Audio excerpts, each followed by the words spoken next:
Bienvenido de nuevo. Hoy nos acompaña Stanislav Krapivnik, exoficial del Ejército de los Estados Unidos y analista militar, nacido en Donbass, criado en Estados Unidos y ahora de regreso en Rusia. Gracias por volver al programa. Siempre es un placer, Glenn. Siempre es un placer. Quería preguntarte, desde un punto de vista puramente militar, ¿qué objetivos crees que Rusia está priorizando en esta fase de la guerra?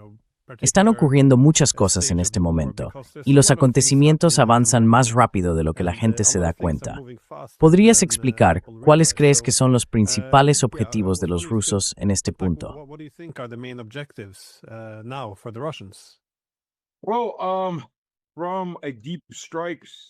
Bueno, desde el punto de vista de los ataques en profundidad, Rusia por fin está dando prioridad a los mismos objetivos que ha tenido desde el 22. Eso significa eliminar las infraestructuras en Ucrania, empezando por la red eléctrica, porque se utiliza para la fabricación, para las instalaciones militares locales y para los trenes eléctricos. Además, están atacando con fuerza la logística. Hubo un tren que fue alcanzado y, curiosamente, las 5 personas que murieron eran militares. Por mucho que los ucranianos protesten al respecto, en realidad no controlan las necrológicas que se publican después, y todas esas víctimas resultaron ser militares. Eso se debe a que utilizan escudos humanos.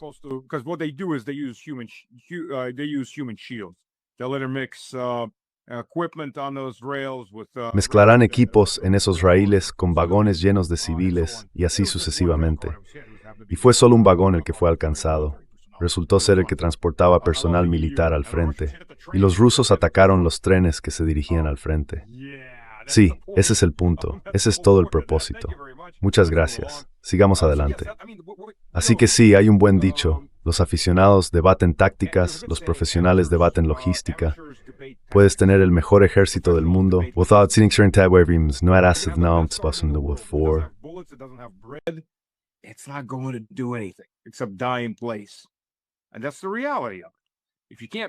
Y esa es la realidad. Si no puedes alimentar a tus tropas, si no puedes armarlas, no te van a quedar muchas tropas. Los tiempos en que los ejércitos vivían de la tierra se acabaron. Desaparecieron hacia mediados del siglo XVIII, si no antes. Incluso entonces, hasta cierto punto, podían hacerlo. El ejército de Napoleón lo hizo, hasta cierto punto.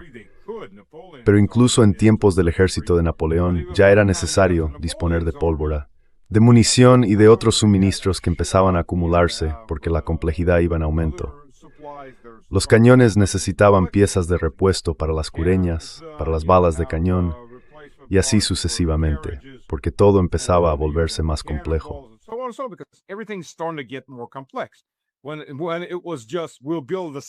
Cuando era simplemente construiremos la máquina de asedio en el lugar, solo tenías que llevar la maquinaria para ello. Todos los demás llevaban sus propias armas. Podía haber flechas, claro, pero también podías fabricarlas más o menos en el momento. No puedes fabricar balas así de fácil.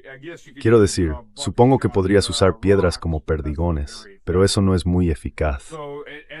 Así que, a medida que los ejércitos se volvieron más complejos, la logística se convirtió en lo más importante.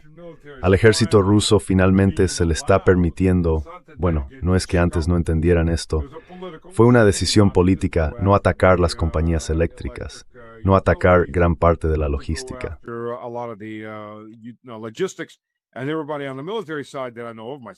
Todos los que conozco del ámbito militar, incluyéndome a mí, estamos volviéndonos locos con esto. ¿Por qué no estamos atacando la logística? Eso es lo primero que debería eliminarse. Estas fueron decisiones políticas, no militares. Gran parte se hizo con la esperanza de que pudiera producirse un derrocamiento del gobierno o de que el gobierno de Ucrania finalmente llegara a un acuerdo de paz y no para dañar a la población. Pero creo que después de 3 años y medio, la presión sobre el gobierno en Moscú ha llegado a un punto en el que necesitamos poner fin a esto. Tenemos que hacerlo correctamente, dejar de andarnos con rodeos respecto a los civiles, y ha llegado el momento de realizar ataques contundentes para paralizar por completo a Ucrania y el proceso militar.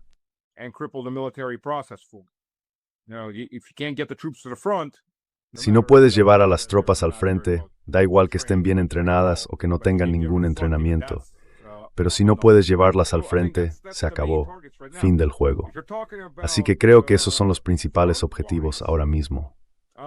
Si hablamos de las líneas del frente, quiero decir, Konstantinovka, obviamente, Konstantinovka y Krasny Liman son las dos batallas clave que se están librando por la última gran zona fortificada de la provincia de Donetsk, la República Popular de Donetsk. Esa zona incluiría a Sloviansk, Kramatorsk y Konstantinovka. Está dispuesta así. Esto sería Sloviansk, esto sería Kramatorsk y esto sería Konstantinovka. Konstantinovka está en lo alto, en terreno elevado, por lo que puede cerrar este paso, y Konstantinovka está básicamente ya rodeada en un 60%. Esa es la gran batalla, o al menos eso parece.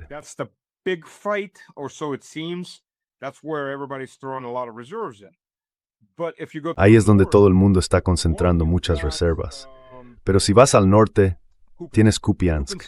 Kupiansk ha sido hasta ahora el gato de Schrödinger del campo de batalla, porque está viva o está muerta. Ya sabes, todos lo sabemos. Un bando, el ucraniano, dice que ha liberado Kupiansk. El bando ruso dice que ha liberado Kupiansk. ¿Quién ha liberado Kupiansk? ¿Cuál es la situación de Kupiansk? Porque ya sabes, no lo sé. Ambos bandos dicen exactamente lo contrario. Ambos reclaman la victoria, pero aún hay combates. En la última semana y media, han empezado a aparecer geolocalizaciones que muestran que el ejército ruso está avanzando realmente dentro de Kupiansk por segunda vez.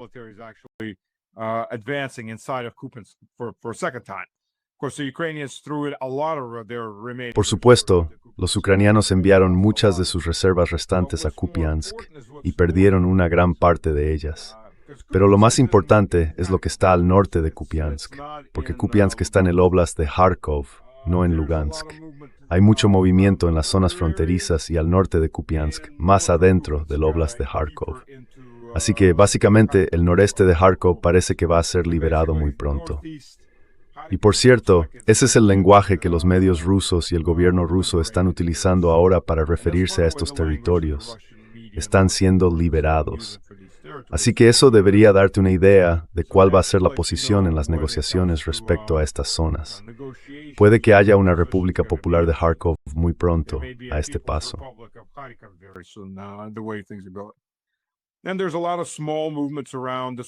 Luego hay muchos pequeños movimientos alrededor de la zona fronteriza de Sumy.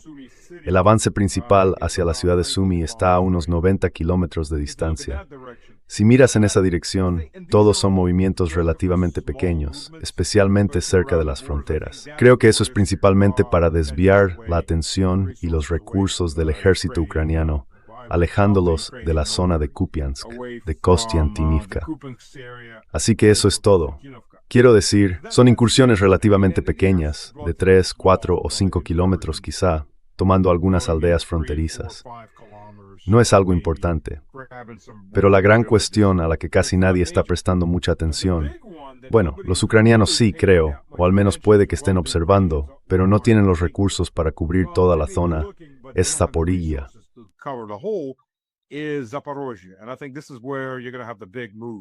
Y creo que aquí es donde vas a ver los grandes movimientos. El problema en Zaporizhia ahora mismo es el clima. Está oscilando entre unos 10 grados bajo cero y un poco por encima de cero. Si sale el sol puede que esté a -4 o -5, pero el suelo empieza a descongelarse. Ya sabes cómo es. El sol calienta, y aunque fuera haga un frío helador, la tierra oscura empieza a derretirse. Y si hay suficiente movimiento, se convierte en un barrizal. Probablemente volverá a helar por la noche, pero esa es la realidad. Así que eso tiende a ralentizar las cosas, porque no está completamente congelado. No se puede lanzar realmente una ofensiva de invierno si el terreno no está congelado del todo.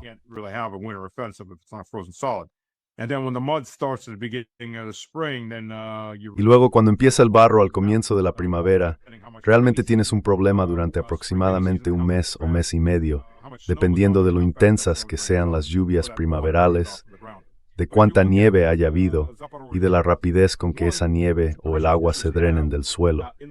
Pero si miras hacia Zaporizhia, primero las fuerzas rusas en el noreste han llegado al estuario justo al sur de la propia Zaporizhia. Han tomado esa cabeza de playa. Así que En este punto, las fuerzas rusas están a unos 11 kilómetros en línea recta de las afueras de Zaporilla. Hay movimientos para cortar. Su fuerte empuje es cortar la N-08, que abastece el último bastión en el centro de Zaporilla, y ese es Orihiv. Ahora hay un movimiento ruso allí para aislarlo. Hay otro movimiento ruso directamente al oeste de Orihiv. Y Orihiv, para dejarlo claro, es otra de esas ciudades.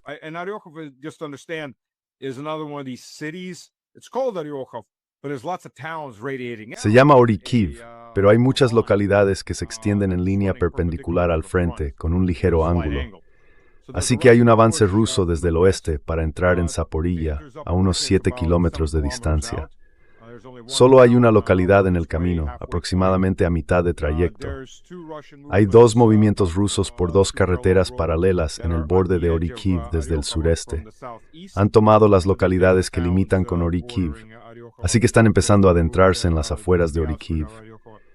Y luego está el avance desde el oeste de Juliaipole.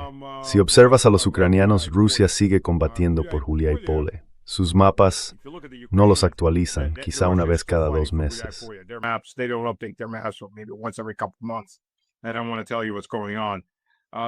No quiero decirte lo que está pasando. La realidad es que las fuerzas rusas están al oeste de Juliaipole.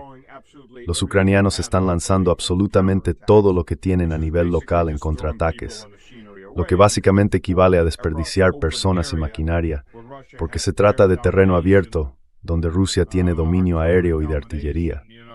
Ya sabes, es simplemente enviar gente al sacrificio inútilmente para realizar una especie de contraataques de relaciones públicas.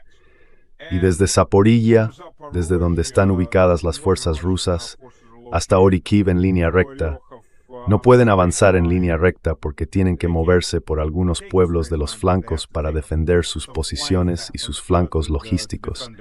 Pero en línea recta son unos 20 y tantos kilómetros.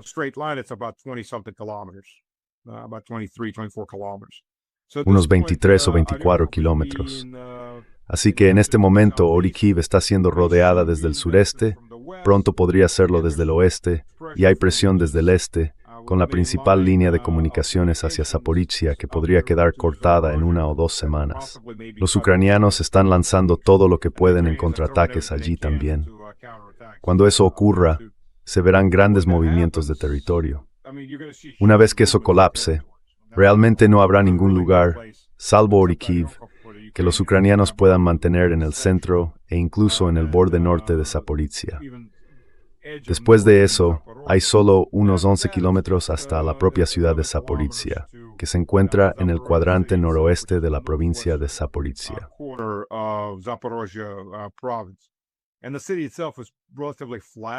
Y la ciudad en sí es relativamente llana y abierta. Hay 3 puentes, 2 de ellos son puentes pequeños para automóviles que cruzan el Dnieper. Y aunque la ciudad es llana, la mayor parte de la zona circundante tiene orillas muy empinadas, con un río rápido que fluye alrededor de Yortitsia, que es una isla parque en medio del Dnieper. He estado allí, un lugar pequeño e interesante. He estado en Zaporilla y en esas zonas. La parte noroeste de la ciudad tiene orillas relativamente bajas en el Dnieper, y el río es bastante ancho allí, por lo que es más despacio, y es donde realmente pueden construir de pontones.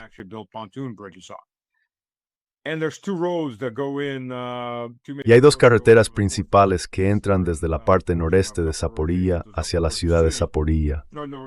Por noreste me refiero a las que bajan desde el Oblast de Dnipropetrovsk. El problema es que una vez que se llega a los límites del sur de Zaporilla, esas 2 carreteras estarán bajo control de drones, así que será muy difícil mantener esa zona. Quiero decir, probablemente los ucranianos se queden demasiado tiempo, queden rodeados y sean aniquilados. Eso parece haber sido su cultura militar durante los últimos 10 o 12 años. Pero el caso es que caerá, y después de eso se abrirán muchas oportunidades cuando caiga Zaporilla. Muchas direcciones, muchas posibilidades. Espero no haberte saturado.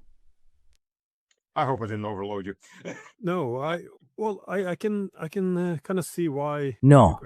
Bueno, puedo entender por qué Ucrania está desperdiciando tantas tropas en Zaporilla. Sin embargo, parece que ahora hay casi una línea recta que lleva a la ciudad de Zaporilla.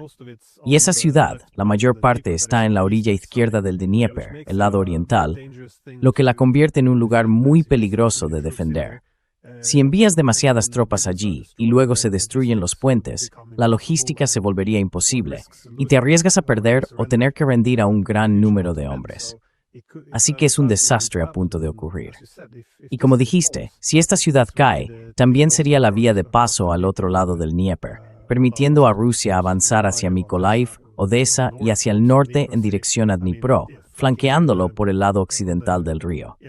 Así que hay muchas cosas que podrían desmoronarse.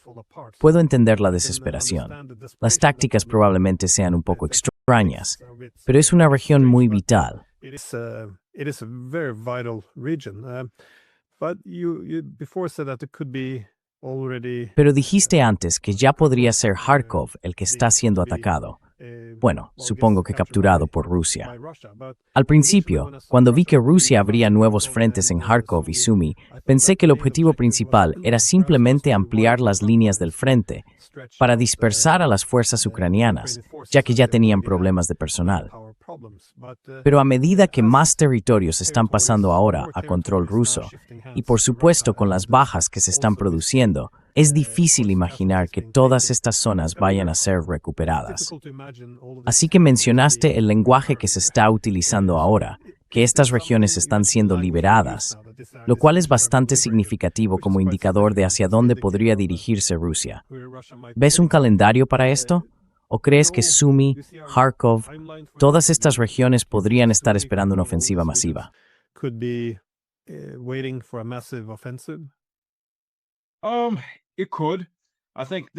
Podría ser.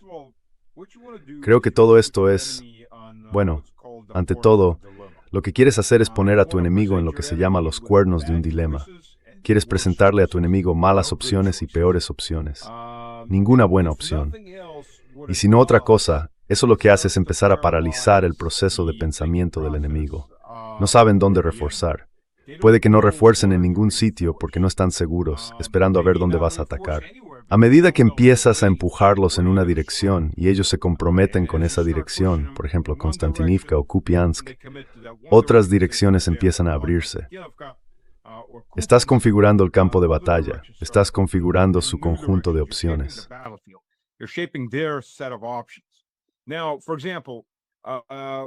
Ahora, por ejemplo, los movimientos rusos hacia Zaporilla se produjeron antes, cuando Rusia comenzó a avanzar. Las fuerzas rusas cruzaron el río al norte y al sur de Kupiansk, Jersón, la ciudad de Jersón. En ambos casos no eran grandes fuerzas y desde entonces se han retirado. Pero lo que sí consiguieron fue hacer que muchas fuerzas ucranianas regresaran, porque Jersón cuenta con un equipo mínimo en este momento. Ahora Zaporilla queda sitiada y hay una batalla en curso que atrae cada vez más recursos a la zona. Se abre el frente de Jersón, se construyen algunos puentes y se abre el frente de Jersón de verdad. Y entonces Ucrania se enfrenta a la pregunta, ¿qué hago? Tengo reservas muy limitadas, ¿qué hago? Desde la ciudad de Jersón a Odessa no se puede ir directamente por la costa. Por un lado, la logística se complica.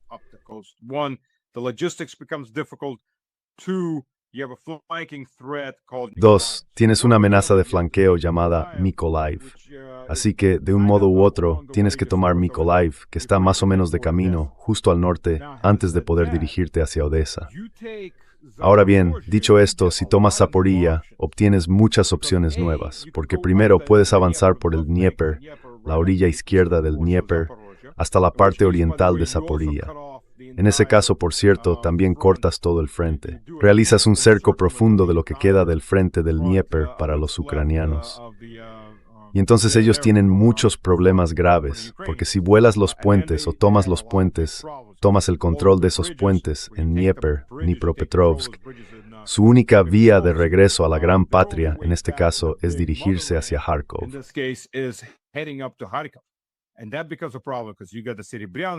Y eso se convierte en un problema porque tienes el Serebrianka, tienes el Oka desemboca en el Serebrianka, Y tienes ríos que cuando llega la primavera y empieza el deshielo no se pueden cruzar. Lo siento, pero los puentes de pontones tampoco van a aguantar demasiado bien. Y eso sin contar con que los destruyan. Los niveles de agua van a subir rápidamente, al menos durante un mes más o menos, a medida que toda esa nieve de un invierno muy nevado empieza a derretirse y a fluir hacia el Mar Negro. Así que eso se convierte en un problema. Todas esas tropas van a quedar atrapadas, y con los puentes destruidos no se las puede abastecer de manera efectiva.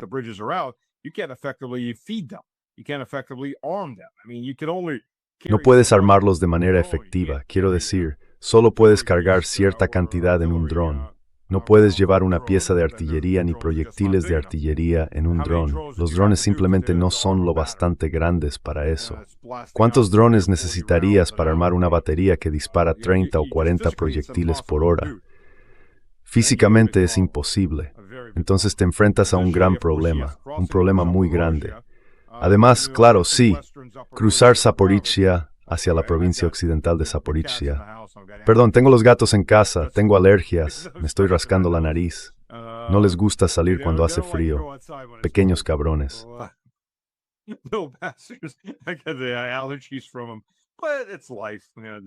Me dan alergia, pero así es la vida. Son gatos simpáticos, parte de la familia. En fin, volviendo al tema. Una vez que cruzas el río Dnieper en antes dije Zaporozhye, se te abren 3 direcciones de inmediato. Puedes ir hacia el norte, río arriba, hasta Dnipro, las otras 2/3 partes de la ciudad, la parte principal que está en la orilla derecha del río. Puedes ir a Kryvyi Rih directamente al oeste y a Nikopol al sur. Nikopol y Kryvyi Rih son ambas ciudades industriales. Nikopol era una ciudad antigua adaptable. Tenía un prior que estaba considerado y era España, incluso más. 12 years ago, well, more than that even. But 13, 14 years ago, so I had not visited that. Hace 13 o 14 años que no había visitado ese lugar. Pero una vez que tomas Nikopol y Kryvyi Rih, se abre tu camino directamente desde el norte hacia Mykolaiv. Y si amenazas Mykolaiv desde el norte y el sur, va a caer. Tomas Mykolaiv y abres el camino hacia Odessa y el centro de Ucrania. Y entonces tendrás enormes problemas en ese punto. Tomas la parte occidental de Dnipro, la parte principal de la ciudad, y tendrás una ruta abierta directamente hacia Kyiv, lo que se convierte en otro gran problema. Y ya sabes, a medida que la situación se desarrolla, simplemente pasas de mal a peor, a catastrófico.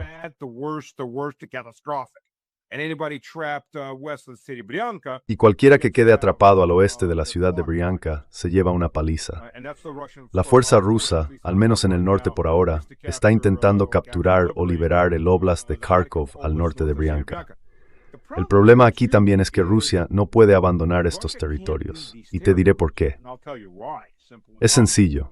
Después de las conversaciones de Estambul, Rusia se retiró de los territorios que ocupaba en el óblast de Kiev, en el óblast de Sumy, y finalmente fue expulsada de partes del óblast de Kharkov. Lo que siguió fue un genocidio por parte del SBU, la policía secreta ucraniana. Entraron y empezaron a masacrar a cualquiera que hubiera colaborado con el gobierno o el ejército ruso, personas que habían sido vistas llevando brazaletes blancos para mostrar que eran prorrusas.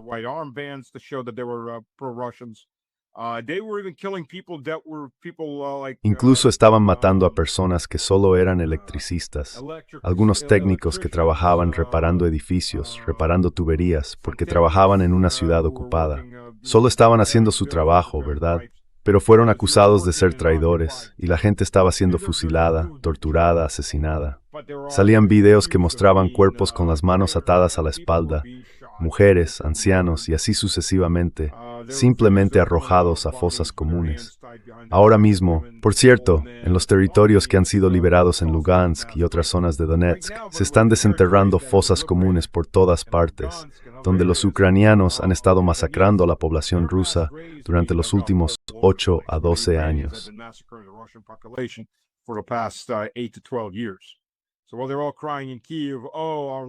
Así que mientras todos están llorando en Kiev, oh, no tenemos luz y hace frío, sí, pero ¿sabes qué? Están viviendo en sus apartamentos y en tiendas con calefacción. La gente en Donbass, en lugares como Gorlovka, sigue muchas veces sentada en los sótanos.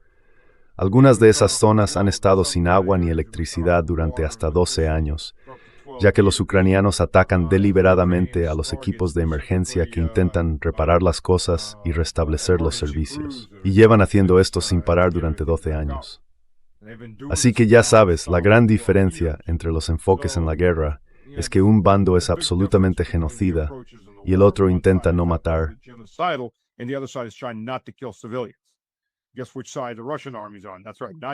Adivina de qué lado está el ejército ruso. Exacto, no está intentando matar a civiles. Y eso se puede ver en la proporción de muertes por daños colaterales.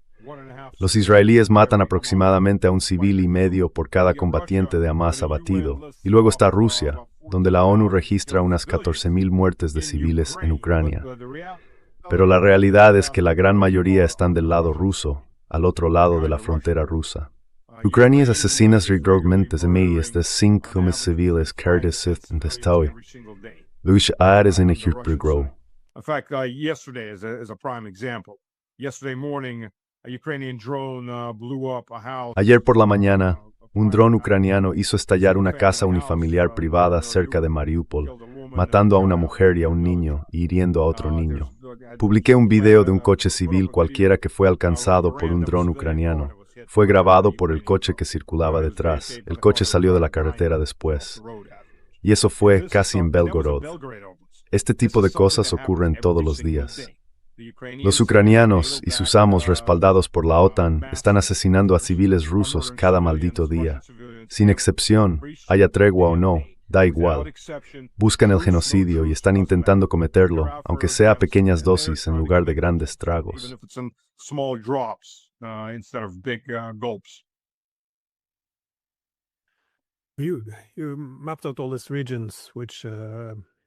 Has trazado todas esas regiones que a Rusia le gustaría obtener o recuperar. Me resulta interesante el lenguaje sobre la liberación, no solo en términos de comunicar la intención de un acuerdo posterior a la guerra, sino especialmente para la gente del Donbass como tú. Es una perspectiva interesante. ¿Pertenece a Kiev? ¿Pertenece al Donbass? ¿O pertenece a Rusia, dado el contexto histórico? La historia de estas regiones, para los de fuera, se convierte en un campo minado en el que adentrarse. Pero déjame preguntarte por Odessa, porque recientemente tuve una conversación con el antiguo jefe de las Fuerzas Armadas alemanas, que también ocupó el cargo militar más alto dentro de la OTAN. Él sostenía que nosotros los europeos deberíamos realmente intentar encontrar algún tipo de acuerdo sobre esto, porque esperaba que la renuencia a negociar con Rusia y este esfuerzo continuo por derrotarla, this continued effort to defeat Russia, that this would, not only would this was destroying Ukraine, but it would. No solo estaba esto destruyendo Ucrania, sino que si continuamos, podría disolver por completo a Ucrania como nación. Hizo una predicción. Sospechaba que si no se lograba un acuerdo o compromiso con Rusia antes de marzo, entonces, con la llegada de la primavera, los rusos lanzarían una ofensiva masiva, no vista desde el inicio de la operación militar especial, pero dirigida principalmente a Odessa. Entonces, tú también veías esta posibilidad de una gran ofensiva en primavera. ¿Y por qué es tan importante Odessa?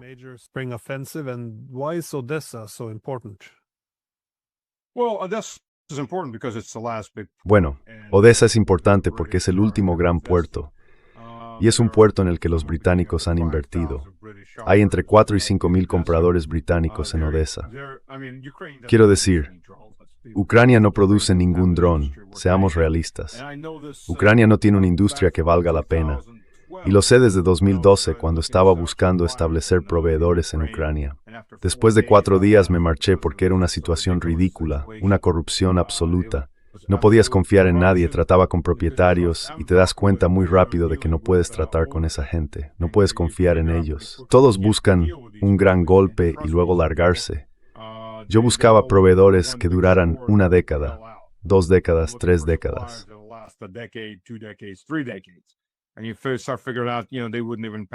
Y empiezas a darte cuenta, sabes, que ni siquiera pasarían. A estas alturas, con la degeneración de la industria, no serían capaces de pasar ninguna inspección. Así que decir que Ucrania está haciendo toda esta gran construcción, montando desde cero o desde la nada piezas de plástico para estos drones acuáticos ucranianos y todo eso, no. Quiero decir, son británicos. Como muchos están ensamblando, como cuando pones las ruedas a un coche, le colocas el motor y le pegas una etiqueta de hecho en.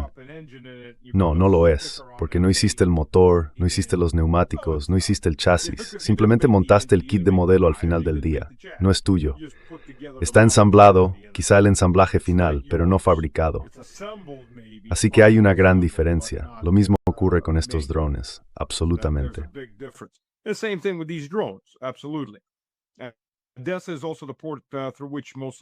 Odessa es también el puerto por el que ha estado entrando la mayor parte del equipo pesado. Odessa, por cierto, al oeste de Odessa, me equivoqué antes, se han encontrado minas de oro allí. Esa es una de las razones por las que los franceses están tan interesados. Francia se está quedando sin oro. Bueno, no sin oro por completo, pero sí sin lugares de donde obtenerlo. Malí, que ya no tiene reservas de oro, tenía 8 grandes zonas mineras. Francia no tiene ni una sola mina de oro, a pesar de las enormes reservas mundiales. No hace falta ser un genio para entenderlo. Así que ya sabes, cuando encontraron oro al oeste de Odessa, ya sabes, de repente los franceses se lanzaron sobre ello. Me pregunto por qué. El problema para ellos, sin embargo, es que también hay partisanos de etnia rusa operando por toda la óblast de Odessa.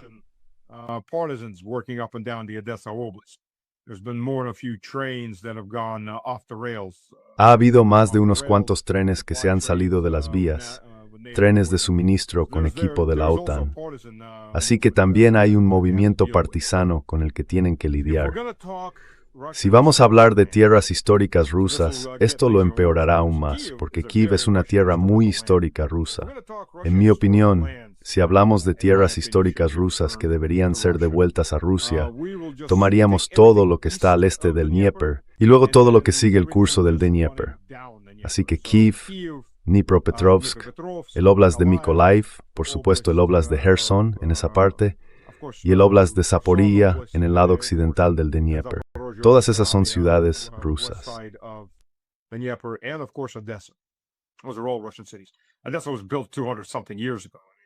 Supongo que se construyó hace unos 200 y pico años, por el amor de Dios. Muchas de esas ciudades, Zaporizhia, por ejemplo, también fueron fundadas hace unos 200 y pico años por Catalina la Grande.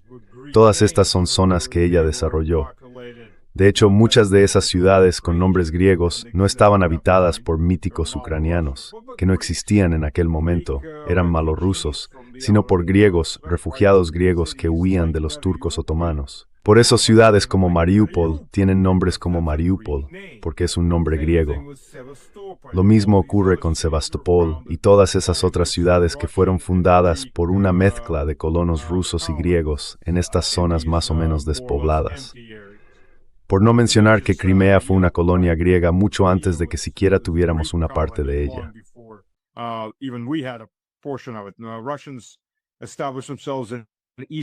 Los rusos se establecieron en el este de Crimea allá por el siglo PQ, luego la perdieron ante los turcos en el siglo XII y la recuperaron en el siglo XVIII. En el oeste, nosotros mantuvimos partes de Crimea de forma intermitente. Luego volvió al Imperio Bizantino y así sucesivamente. Incluso los italianos estuvieron en Crimea y Génova tuvo allí una fortaleza relativamente tarde, históricamente hablando. Pero eso es solo una observación. No existían esos míticos ucranianos que nadie había visto hasta más o menos finales del siglo XIX. Así que tenemos Malorossia y tenemos Novorossia, que se unieron. Y luego están las tierras polacas. Es cierto que en su día todas esas también fueron tierras rusas, pero las perdimos a mediados del siglo XV.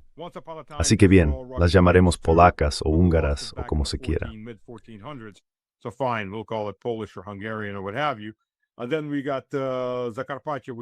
Y luego tenemos Zakarpatia, que siempre ha sido tierra húngara.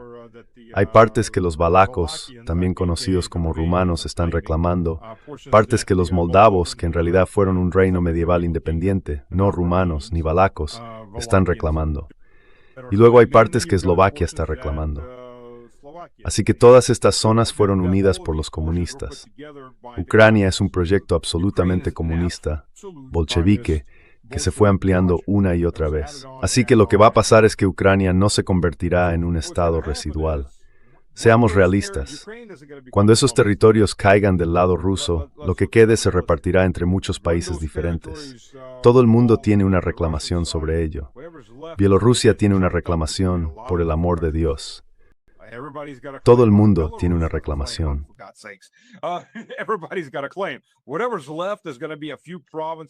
Lo que quede serán unas pocas provincias en algún lugar del centro del oeste de Ucrania que no serán compatibles con ningún tipo de supervivencia económica y mucho menos con otra cosa. Nadie las va a necesitar.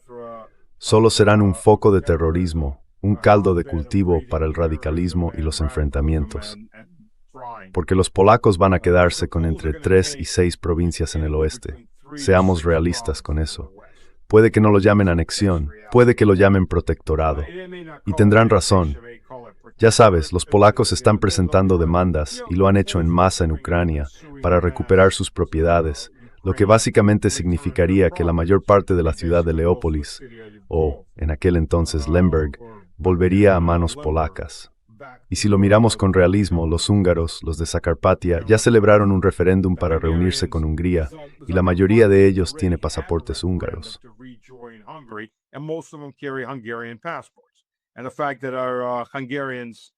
Y el hecho es que nuestros húngaros de Zakarpatia han estado muriendo en combate.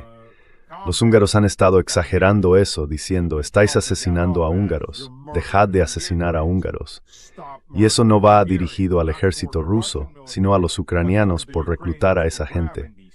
En un momento dado, Zelensky intentó sacar a los húngaros de allí, reclutando por la fuerza a todos los hombres. Cuando Hungría empezó a mover sus fuerzas militares hacia la frontera y Orbán se volvió muy vocal, Zelensky dio marcha atrás. Los rumanos tienen reclamaciones. Como dije, los moldavos tienen reclamaciones. Todo el mundo tiene una reclamación. Así que, en el momento en que se convierta en un estado inviable, todos van a lanzarse a reclamar lo suyo.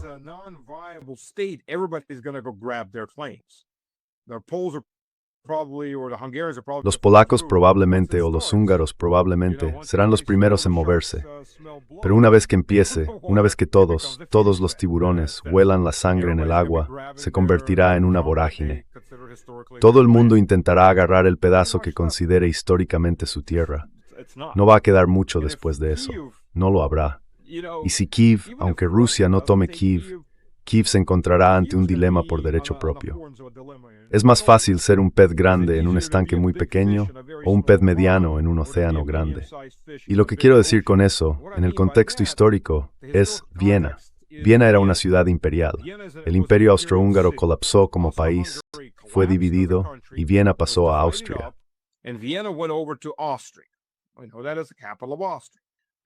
Sabemos que es la capital de Austria. El problema es que Viena fue una capital imperial. Austria era un pequeño estado agrario extremadamente pobre. Se creó a partir de los restos del imperio austrohúngaro. No podían mantener una ciudad imperial. No tenían dinero para ello. No tenían industria para ello. La economía no lo permitía. La ciudad no podía sostenerse al nivel en la cima al que sus habitantes estaban acostumbrados. Kiev, exactamente lo mismo. Ucrania será extremadamente pobre, la corrupción masiva y a todo lo demás. Hablo de antes, supongo, de que comenzara la OME. Pero Kiev vivía a un nivel muy alto porque era una capital imperial. Era una gran ciudad.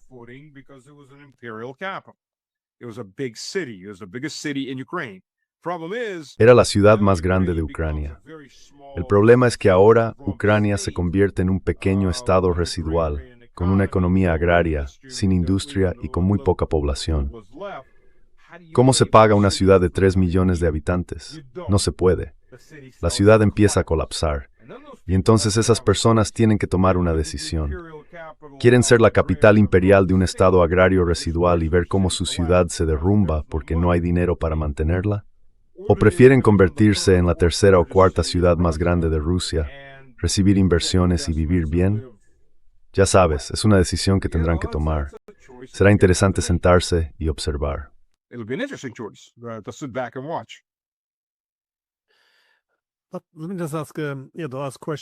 Permíteme hacer una última pregunta sobre la infraestructura que mencionaste antes.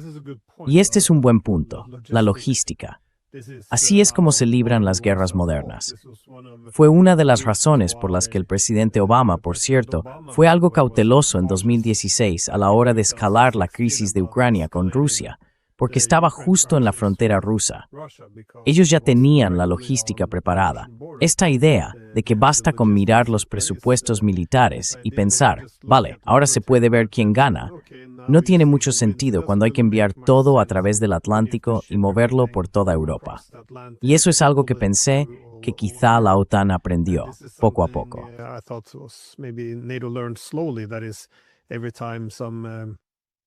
Es decir, cada vez que había que reparar un equipo, había que remolcarlo a través de toda Ucrania y luego hasta Polonia, si no más lejos. Lo reparaban y después lo enviaban de vuelta por todo el mismo recorrido. Fue bastante complicado. Así que la logística, obviamente, ha sido clave. Pero para que cualquier cosa funcione, realmente se necesita electricidad. Y esto parece haber sido un objetivo principal para los rusos. Tuvimos esta breve, algunas personas la llamaron una tregua energética, y luego expiró. Creo que fue el febrero. Y ahora, anoche vimos este enorme ataque. He olvidado las cifras, pero fueron cientos y cientos de drones y misiles. Se utilizaron más de 100 misiles Iskander. Sí, ¿cuáles son exactamente los objetivos? Eran principalmente instalaciones eléctricas, plantas industriales. ¿Qué está priorizando Rusia ahora en cuanto a los objetivos?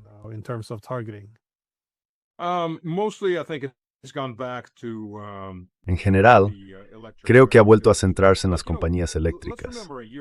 Mira, recordemos que hace un año tuvimos una tregua energética de 30 días.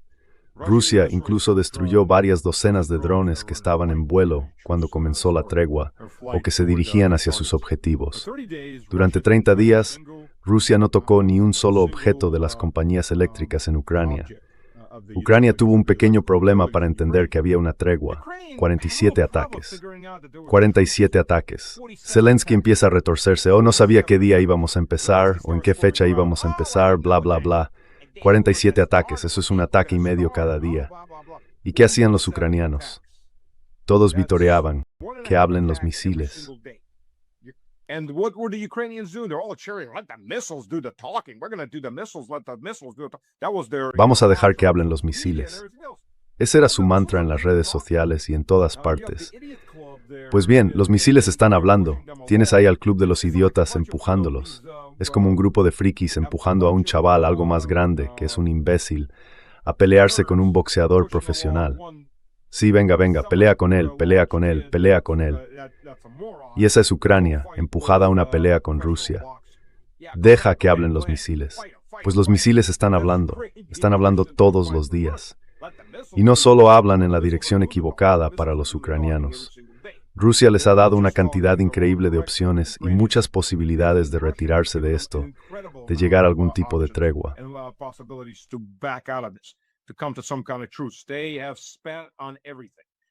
Han gastado en todo. Y si no crees que Putin es el moderado aquí, porque detrás de Putin y de los idiotas que son los líderes occidentales, bueno, no son idiotas, son pedófilos satánicos que abusan de niños. Si lees los archivos de Epstein, incluso solo lo que está disponible, lo verás. Son los enemigos de la humanidad. No tengo otras palabras para ellos. En realidad tengo muchas otras palabras, pero no las voy a mencionar porque no son muy agradables. Una vez que ves lo que estas personas pueden hacerles a los niños pequeños, entiendes lo que pueden hacerle a naciones enteras. No estamos tratando con seres humanos decentes. Estamos tratando con animales satánicos en Occidente. Y muchos de ellos son animales satánicos muy estúpidos.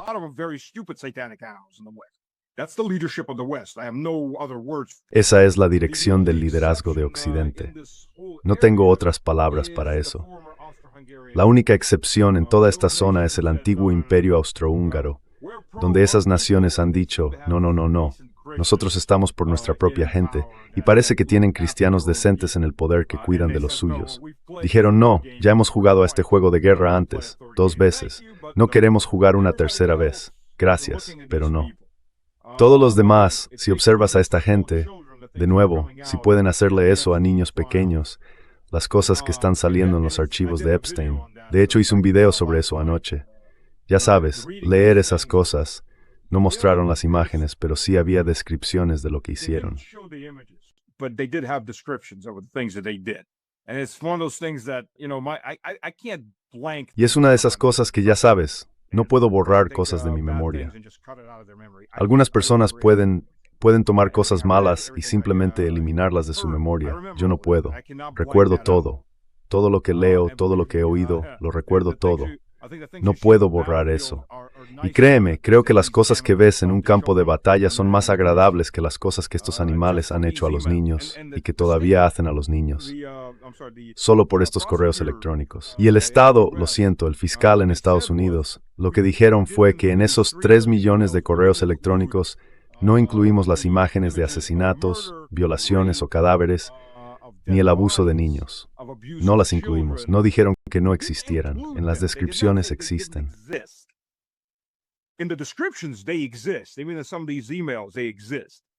Incluso en algunos de esos correos electrónicos existen. Así que entiendes con qué estás tratando. Para que estas personas sacrifiquen hasta el último hombre, mujer y niño en Ucrania, créeme, no son seres humanos para ellos.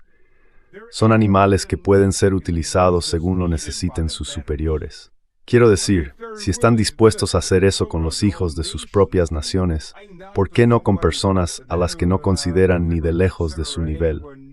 Entonces, ¿qué harán? Seguirán luchando. Rusia ha ofrecido muchas oportunidades. Detrás de Putin hay muchos partidarios de línea dura que están hartos de esto y quieren que la guerra termine de forma adecuada.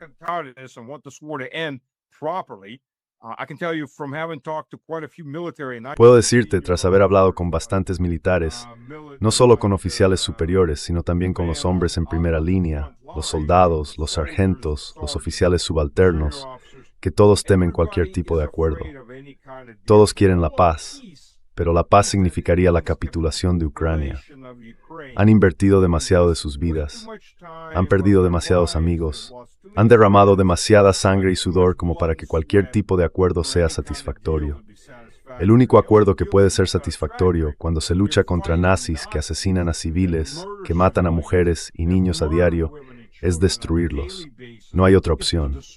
No le dimos a Hitler una opción. No fuimos a Hitler a decirle, oye, hagamos un trato, tengamos una tregua energética. Esta es una guerra hasta el final.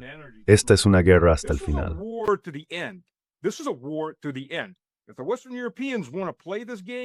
Si los europeos occidentales quieren jugar a este juego directamente, será una guerra hasta el final, mucho más al oeste de Kiev.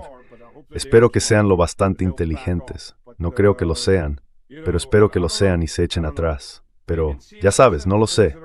No lo sé.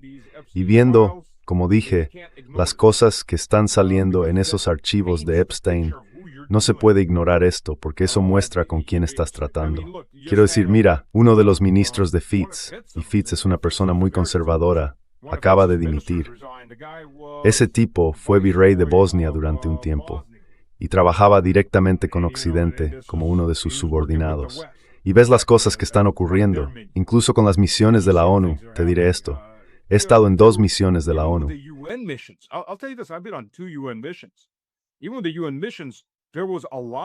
Incluso con las misiones de la ONU, hubo muchos problemas y procesamientos de varios oficiales de Occidente, y no solo de Occidente, que trabajaban directamente para la ONU o como funcionarios de la ONU, y que estaban violando a niños locales. Hubo muchos problemas con esto.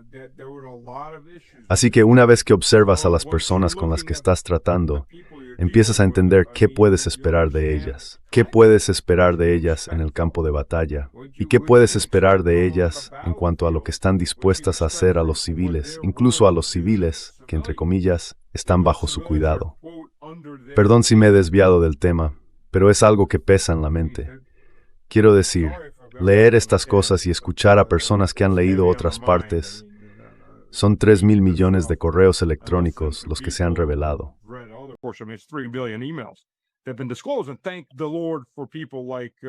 Y gracias al Señor por personas como Rand Paul, Marjorie Taylor Greene y otros que nos ayudaron a salir adelante. Hay muchas razones por las que las élites occidentales están ahora paranoicas. ¿Qué harán? Solo Dios lo sabe para escalar esta guerra. posiblemente solo para sacarla de las portadas. Quiero decir, la prensa británica, no recuerdo si fue el Tablet o el Times de Londres, empezó a convertir a las víctimas en los perpetradores. Dijeron, oh, ya sabes, Jeffrey Epstein era un agente soviético y luego ruso. Y que esos niños que estaban siendo utilizados y abusados y posiblemente asesinados o algo peor por esas élites, eran agentes trampa de Rusia. Así que estás tomando a las víctimas más vulnerables, los niños, y las estás convirtiendo en los perpetradores.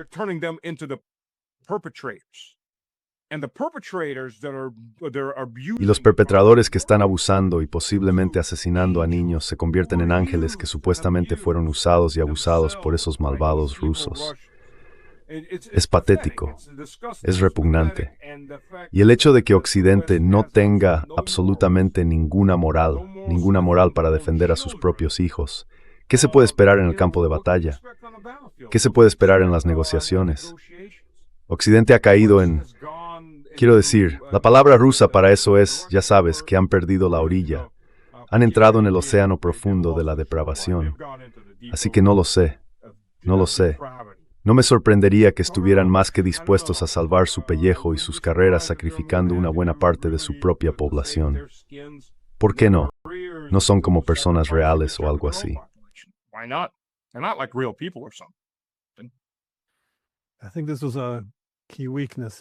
Creo que esta fue una debilidad clave en la idea de luchar mediante un intermediario, es decir, para debilitar a un adversario. La idea era que uno tendría control sobre la escalada, que podrías detenerlo cuando quisieras, bajo las condiciones que quisieras. Pero después de todo lo que ha pasado, es casi imposible encontrar un acuerdo real allí. Solo una nota rápida sobre esto. Sí, los medios británicos. Lo he visto. No puedo creer que estén intentando convertir los archivos de Epstein en un nuevo Russiagate. Es totalmente ilógico. Pero bueno, así estamos. De todos modos, muchas gracias por tomarte el tiempo y darme tu perspectiva. Lo aprecio mucho.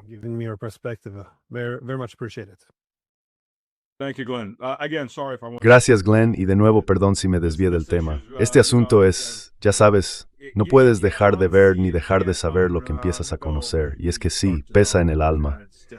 Estas son las personas con las que de una forma u otra estamos tratando.